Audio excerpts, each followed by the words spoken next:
በስመ አብ ወወልድ ወመንፈስ ቅዱስ ወአሐዱ አምላክ አሜን። ሎማዓንቲ ብዛዕባ ሓደ ኣገዳሲ ኣርእስቲ ዝኾነ እሞ ከዓ ኣብ ሂወትና ኣዝዩ ዓብይ ሓዚናዮ ክንከይድ ወይ ከዓ ነዚ ጉዳይ ዝፈሊጥና ኣብ ጉዕዞና ዝኾነ ዓይነት ምስንኽኻል ንኸየጋጥመና ዝሕግዘና ሓሳባት ኣብ መንፈሳዊ ሂወት ኣብ እንነብረሉ ናብራ ኣብ እንጓዓዞ ሂወት ምስ ሰባት ከመይ ጌርና ክንቀርብ ከም ዘለና ዝብል እዩ። ስለዚ ደቂ ሰባት ንዓና ንኸይፀልኡና እንታይ ክንገብር ኣለና ዝብል እዩ። ስለዚ ምክንያቱ ብዙሓት ኣሕዋትና ብብዙሓት ሰባት ተፀልዮም ናብ ዘይደልይዎ መገዲ ዝኸዱ ኣለዉ ወይ ከዓ በቃ ኣፍልጦ ነዚ ነገር እዚ ኣፍልጦ ከይፀንሖም ይፀንሑ እሞ ብድሕሪኡ ናብቲ ፅልዋ ንኽኣትዉ ናብቲ ጉዳይ ናብቲ ዘይደልይዎ መገዲ ንኽኣትዉ ኣዝዩ ድማ ቀሊል ይኾኖም ማለት እዩ። ስለዚ መገድኻ ምፍላጥ ሰብ መመገዲ ኣለዎ፣ ሰብ በብቕዓት ኣለዎ፣ ሰብ ነናቱ ፖቴንሻል ኣለዎ፣ ነናቱ ሓይሊ ኣለዎ። ስለዚ እቲ ንሃና ዓቕምታትና ፈሊጥና ክንጓዓዝ ምእንቲ ተፀለውቲ ከይንኸውን ምእንቲ እንታይ ክንገብር ኣለና እንተኢልና ኣብ መፅሓፍ ቅዱስና እንተሪእና ቅዱስ ጳውሎስ ንዴማስ ናብ ተሰሎንቄ ምስ ለኣኾ ቅዱስ ጳውሎስ ናብ ተሰሎንቄ ንዴማስ ዝለኣኾ ብምንታይ ምክንያት እንተኢልና ወንጌል ንኽሰብኽ ግን ዴማስ ኣብ ተሰሎንቄ ተዋሒጡ እዩ ተሪፉ። ስለዚ ቅዱስ ጳውሎስ ኣዝዩ ሓዚኑ ዴማስ ኣብ ተሰሎንቄ ምትራፉ ማለት እዩ። ምክንያቱ ዕላምኡ ወንጌል ክሰብኽ ይከይዱ ግን ኣብ ተሰሎንቄ ተዋሒጡ ምስ ተረፈ ቅዱስ ጳውሎስ ኣዝዩ ሓዚኑ ኣዝዩ ከዓ ኣምሪሩ ብሓዘኑ ድማ ገሊፁ ማለት እዩ። ስለዚ ተፀለውቲ ንኸይንኸውን ምክንያቱ ፍላይ ኣሕዋተይ ኣሓተይ ኣቦታተይ ኣዴታተይ ኣብ ምዕራቡ ሃገር እንነብር ዘለና ሰባት ዘብለጭልጭ ሃገር ብዙሓት ሰባት ኣነ ዶክተር እየ፣ ኣነ ነርስ እየ፣ ኣነ ኢንጂነር እየ ወይ ከዓ ኣነ ኣብ ሰማይ በፂሐ ዝመፅእ እየ ወይ ከዓ ኣነ ከምዚ ተፍልጦ ኣለኒ ኢሉ ዝኾነ ሰብ ክፀልወና የብሉን ንፍፅም ተኣምር። ምክንያቱ ንሱ ዘጥረዮ ዓውዲ ናትናን ዓቕምን ዝተፈላለየ ክኸውን ይኽእል ክነስተብላ ኣለና። ንሱ ዘጥረዮ ዓውድን ንሱ ዘጥረዮ ዝተምሃሮ ወይ ከዓ ንሱ ዝተጓዓዞ ጉዕዞ እቲ ንሕና እንጓዓዞን ዝተፈላለየ ይኸውን። ምክንያቱ ሓደ ሰብ ነናሃቱ ፀጋ ኣለዎ። ኣብ ኣተሓሳስባ ንሱ ብርቱዕ ይኸውን፣ ኣብ ስራሕኻ ሕማቕ ይኸውን ወይ ከዓ ንስኻ ንፍዕ ትኸውን። ስለዚ ነናሃና ፀጋ ከም ዘለና ክነስተብዕ ኣለና። ንሱ ዶክተር እሞ ኣነ ከዓ ዶክተር ክኸውን የልና ንፍፅም ተኣምር ክንሓስብ የብልና። ነናሃና መገዲ ክንጓዓዝ ኣለና። ስለዚ ነቲ ናሃና መገዲ እንተፍቂርናዮ ነቲ ናሃና መገዲ ብኽብሪ እንድሕር እንተሒዝናዮ እቲ ሒዝናዮ ዘለና ድማ ተመሊሱ ከፍቅረና እዩ። ሕጉሳት ኮይና ንክንነብር ድማ ኣዝዩ ቀሊል እዩ። ስለዚ ኣሕዋተይ ኣሓተይ ኣቦታተይ ኣዴታተይ ነዛ ነጥብ እዚኣ ኣዝና ክንግደስ ኣለና ማለት እዩ። ብዙሓት እዮም ተዋሒጦም ዝተርፉ። ኣነ ምሁር እሞ ነዚ ዘይፈልጥ ሰብ ንክጠውዮ ኣዝዩ ቀሊሎም ዝጓዓዙ ሰባት ከም ዘለዉ ማለት እዩ። ትኩራት ኮይና ክንጓዓዝ ኣለና።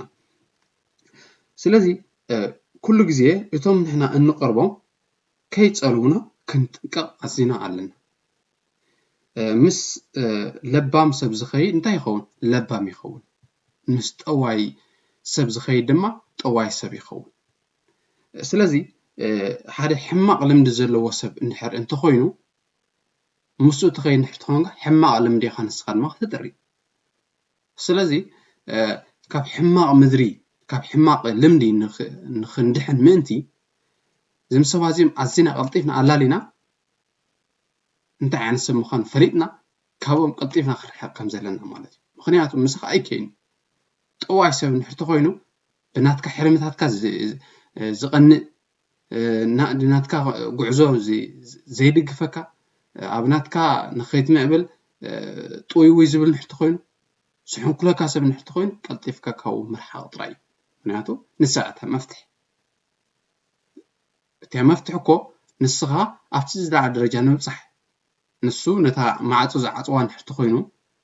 ማዕፆ ከፊትካ ናብ ገዛ ንኽትኣቱ ምእንቲ ቀልጢፍካ ካብኡ ክትርሕቕ ኣለካ ማለት እዩ ካብኡ ትርሕቕ ኣለኪ ማለት እዩ ዓቕሚ እቲ ሓንቲ ከዓ እንታይ እያ ተኽእሎታትና ምፍላጥ ኣነስ ኣበይ ተኽእሎይ ንሕር እንተይልና ኣብኡ ድማ ነፅዕር ምክንያቱ ንስኻ ዘይትኽእሎ ነገር ኣይትኽእሎን ኢኻ ኣብቲ እትኽእሎ ነገር ምፅዓር ኣብቲ እትኽእሎ ነገር ምፍላጥ ንዕኡ ድማ ንምዕባል ኣዝዩ ኣገዳሲ እዩ ካብኦም ቀልጢፍና ክንእለ ድማ ኣለና ማለት እዩ ካብቶም ሕማቃት ሰብ ማለት እዩ ምስቶም ዘይመስሉና ክንቋረን ድማ ንፍፅም ተኣምር የብልና ምሳና ዘይመስል ንዓና ዘይመስል ሰብ መንፈሳዊ ሰብ ንሕርቲ ኮንካ ቀሺ ንሕርቲ ኮንካ ምስ ቀሺ ክትከይድ ኣለካ ግድን ምክንያቱ ንሱ ይመካየድ ዲኻ ቀሺ ንሕርቲ ኮንካ ምስ ሓደ መናፍቕ ሰብ ዝኸይድ ህይወት ዘለዎ ሰብ ንሕርቲ ኮንካ ንስኻ ንፅባሕ ንግሆ ናብኡ ዘለካ ዓቕሚ ንኽትፅሎ ኣዝዩ ቀሊል ስለዚ ንዓና ዘይሰማምዑ ሰባት ምሳና ዘይሰማምዑ ሰባት ከምቲ ነፍሲ ከምቲ ህይወትና መግቢ ዘይሰማምዕና ምግቢ እንድሕር እንተበሊዕና ንሓምም ኢና ከምኡ ድማ ዘይሰማምዑና ሰባት እንድሕር እንተኸይድና ክሕመሙና ጥራይ ንዕላማና ይሕምሞም የሞትዋ ስለዚ ኣዝና ክንጥንቀቕ ኣለና ማለት እዩ ሕማቕ ዕርክነት ዘምፅኦ ሳዕቤን ብኣግኡ እንተዘይጠንቂቕናሎም ናብ ሓደጋ ክእትውና ከም ዝኽእሉ ድማ የረድእ ማለት እዩ ስለዚ እቶም ሕማቕ ዕርክነት ዘለዎም ሰባት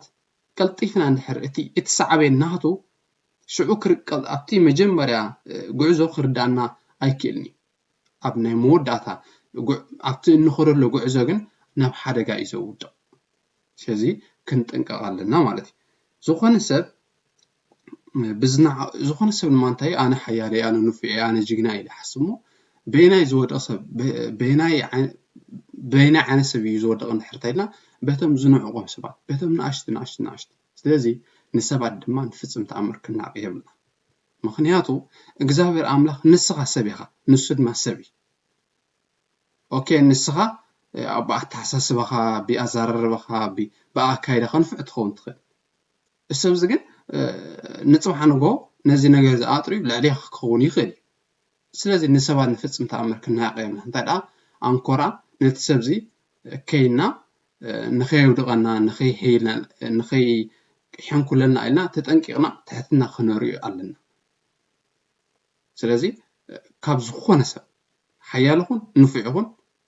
ሕማቕ ይኹን ተጠንቂቕና ንኸየውድቑና ትሕትና ኣርኢና በቃ ፍቕሪ ለጊስና ክንጓዓዝ ኣለና ማለት እዩ በዚኦም ንኣሽቱ ነገራት ኣዝዮም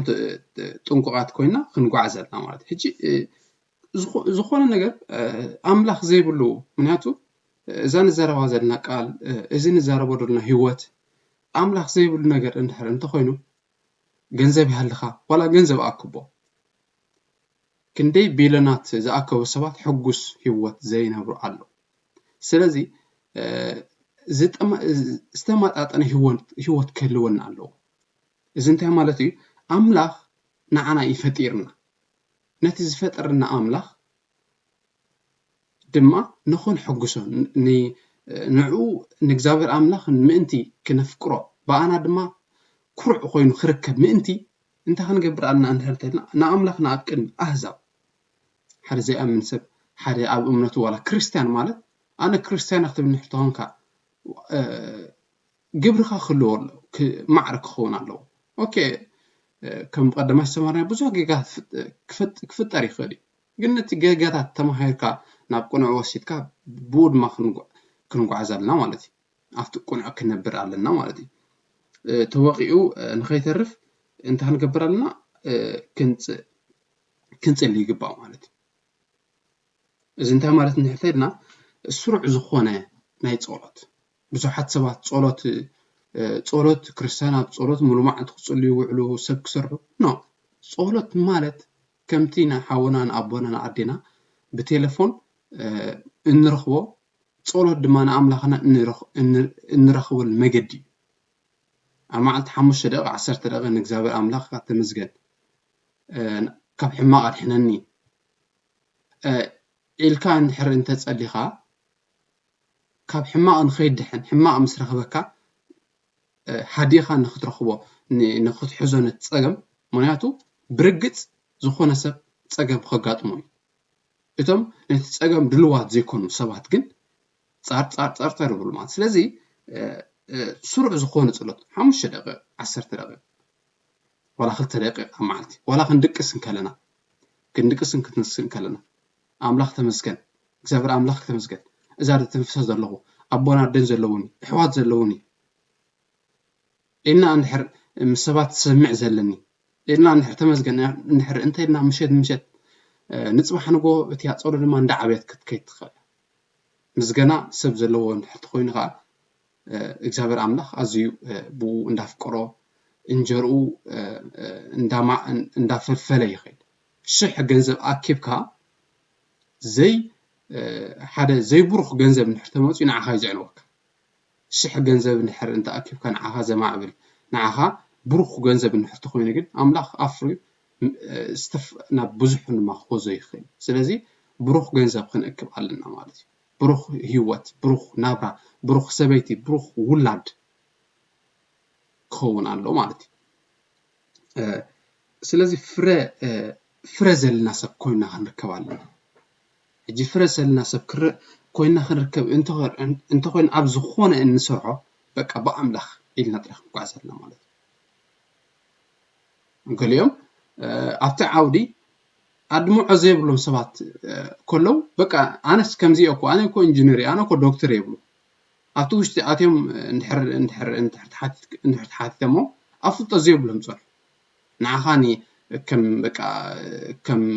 أنا خمزي نمبل تراي نخرب الشغان بطل صخات تراي نو مالتي سلازي زي كم زي عن سبات من تخير بوشنا فرزلنا سب كنا هرنك منتي أبتفرت راي كن تسقط علينا مالتي فرزلنا زلنا كنركب انت خوينا كي تحللنا سرع زخونة صولت مع التوخل ونا الله صراحة لا كيبلنا بقى 5 دقائق 10 دقائق أملاخ يتمزجن ولا عندحر انتهينا نصبح دما كال مصحف قدس نحتبنا كمزي حنتي سجانا مجبو خيبلات نحر انت وإلى بقى تدكم يعني نفسنا دما قال إجابر أملاخ أنت زي رخيبة نداد خميتات خيل سلازي نخلتين كنذكرنا لنا كمتي نفسنا كي قلبنا نحر انت خيدنا تا سجانا اتدكم كمل ما نجابر أملاخنا 5 دقائق 10 دقائق تمسجن أملاخ الشيطان سعرنا مات أب جانينا وشتنا نحر نتهالي نعود بقى نفسنا بوش كيرنا دفينا نبتي قدسنا كنقعز يقبعنا مالتي إجابر أملاخ سلازم هرنا كبر مزجنا أملاخون وداسين نعيهم